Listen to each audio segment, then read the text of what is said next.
Saudaraku seiman, kaum Yahudi Allah gambarkan dalam Al-Quran.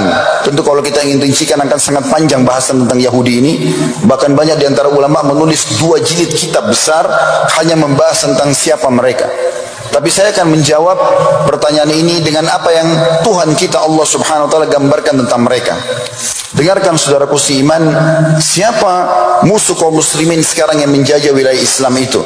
Yang berusaha membakar Masjid Aqsa, berusaha membunuh anak-anak kecil, bahkan sudah melakukannya, mencoreng kehormatan para muslimah, dan juga sekarang menguak semua kemurkaan kaum muslimin. Allah gambarkan pertama di dalam Al-Quran surah Al-Ma'idah, surah nomor 5 ayat 82 tentang mereka. Pasti kata Allah, dan ayat ini dari semenjak turun akan terus berlaku sampai menjelang hari kiamat nanti. Kata Allah SWT, pasti kalian akan temukan orang yang paling keras, paling jahat, paling benci terhadap orang-orang beriman adalah kaum Yahudi dan orang-orang musyrik. Allah sudah memastikan memang permusuhan mereka abadi kepada kaum muslimin. Demikian juga teman-teman sekalian, orang Yahudi inilah yang Allah gambarkan. Bukan hanya manusia saja yang mereka berani untuk menantang, membunuh, merusak citra mereka.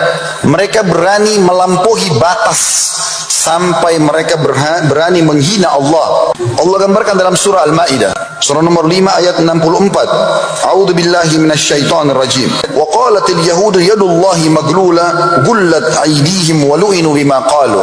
Mereka mengatakan tangan Allah terbelenggu, seakan-akan menggambarkan Allah itu pelit. Mereka berani mengucapkan, dan Allah kekalkan dalam Al-Quran itu.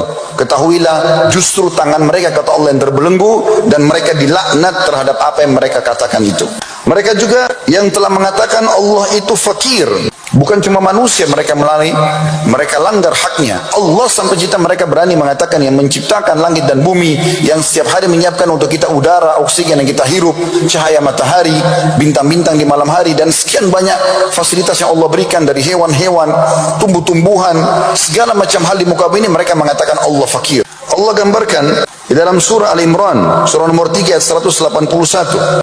Sekaligus dalam ayat ini juga dijelaskan, mereka lah kaum yang paling berani untuk membunuh para utusan Allah. Belum ada di muka bumi ini kaum, kelompok manusia yang Allah utus nabi atau rasul lalu dibunuh nabi dan rasulnya kecuali orang-orang Yahudi ini. Dalam surah Al-Imran ayat 181 Allah berfirman, Allah telah mendengar siapapun yang telah mengatakan Allah itu fakir.